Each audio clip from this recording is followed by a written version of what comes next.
Alright, so the foundation guys have just finished backfilling those holes in our backyard for the helical piles. They basically filled those holes back up with the dirt that they had dug out and then put the turf back in its place. I will say that these guys are not turf experts, and I can already tell based on the lumpiness of the turf. I'm gonna have to call these turf guys back.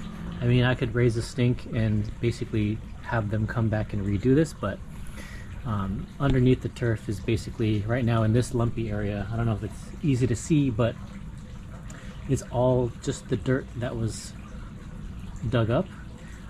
What the turf company did for the rest of this turf was they put this a layer of road base directly above the dirt. So they dug up some dirt, put some road base underneath, and then tamped it down so that it was flat and even, and then put the layer of turf over that road base. If you're not familiar with what road base looks like, it looks something like these rocks, something like that. And so the rest of this turf, which is more even than this area that they worked on, has road base underneath, and I'm gonna call the turf guys back to redo this at some point. So you can kind of see where they cut the turf here. There's a clear line here, and this is where that line ends. Not happy with the way it looks now. I don't know if the turf company will be able to make this look any better, but I would say if you have foundation issues and you know you want to get turf at some point, I would do the foundation first and then get the turf after all the work is done. Unfortunately for us, we weren't even aware that we had foundation issues. Anyway, going along the rest of the side of this house here where the other helical piles were installed, this is pretty much the way this south side of our house looked before foundation got here. So we're expecting rain in 2 or 3 days. The good news is we have our downspout reinstalled. So this is just a temporary downspout. So we've got the drain going out into the street, but this is their backfill job after they completed all the foundation work. So this is back to normal.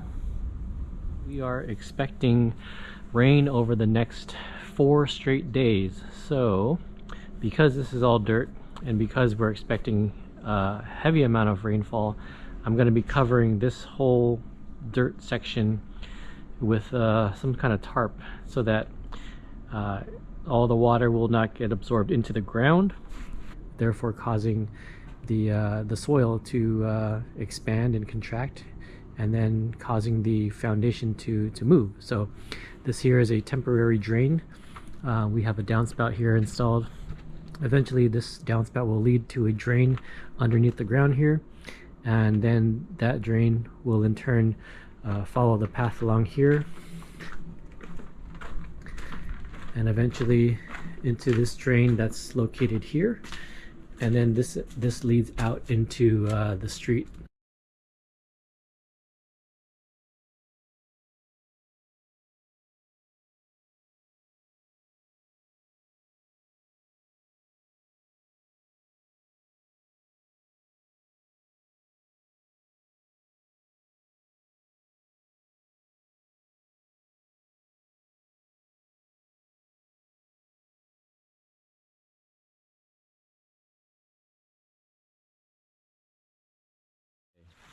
All right, so we have endured one overnight rainstorm.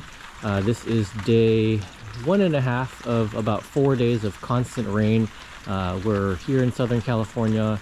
It is November 15th, and we don't expect to see any of this letting up for the next couple of days, but I just wanted to show you the amount of water that does collect on one overnight heavy storm.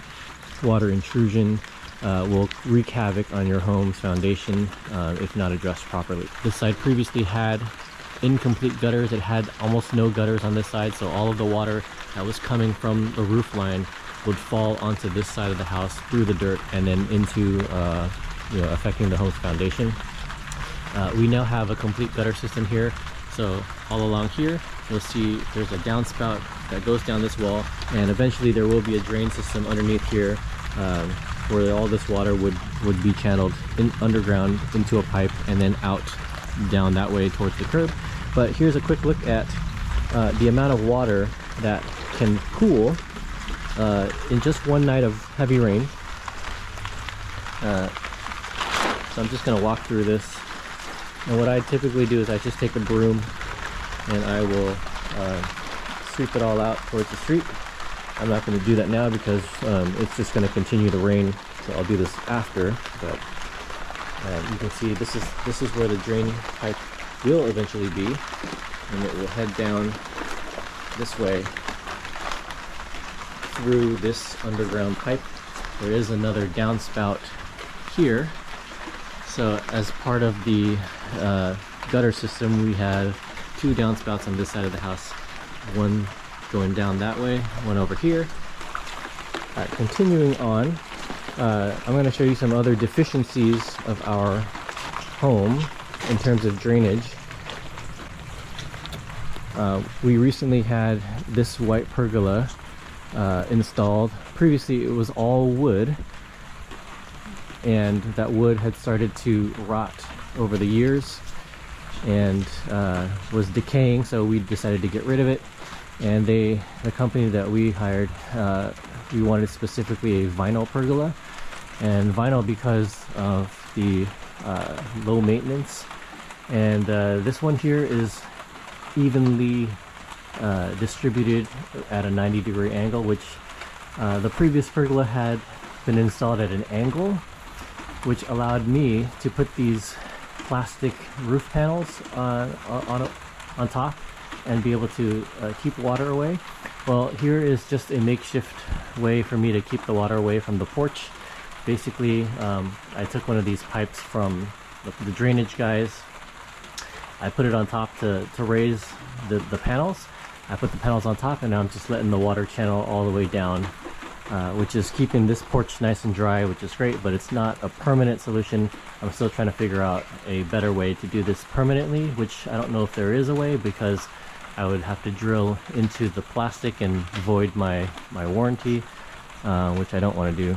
But on this side here, you'll see the pergola here has no cover, absolutely no cover.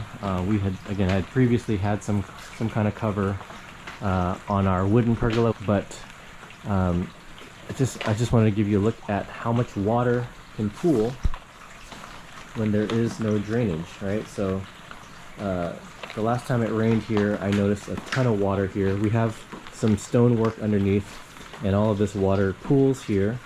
I believe it gets absorbed into the ground after some time, which is, again, not ideal, but I had some tarp laying around from the drainage guys. This is the tarp here, which is quite amazing. This stuff here is plastic sheeting, 6 mil. It's huge. It's the same stuff that's covering the other side of the house, but since they left it here, I decided to take advantage and use it, and I laid some out here. And you're gonna see here, this thing here is probably gonna go after all this is done, but this is sitting in about like an inch of water right now, and this is just overnight. All right, again, we're expecting another 3 straight days of non-stop rain, and this is this is what has accumulated just overnight. Okay, lot of water. So drainage is super important. This is just an example of how much water can affect your house. I know it's kind of an afterthought. People don't really consider gutters as a vital part of your home's foundation, but it is kind of the first line of defense. Right? Gutters are what keeps water away from your house. It costs around $2,500 to $3,000 to install a complete gutter system, so that's definitely it's not cheap, but it's in the long run probably a lot cheaper than fixing your entire home's foundation problems in the long term. So yeah, I will check back in a few days after all the rain has subsided, and I'll probably be sweeping all this water away. But here's just a quick update on what things look like around the house.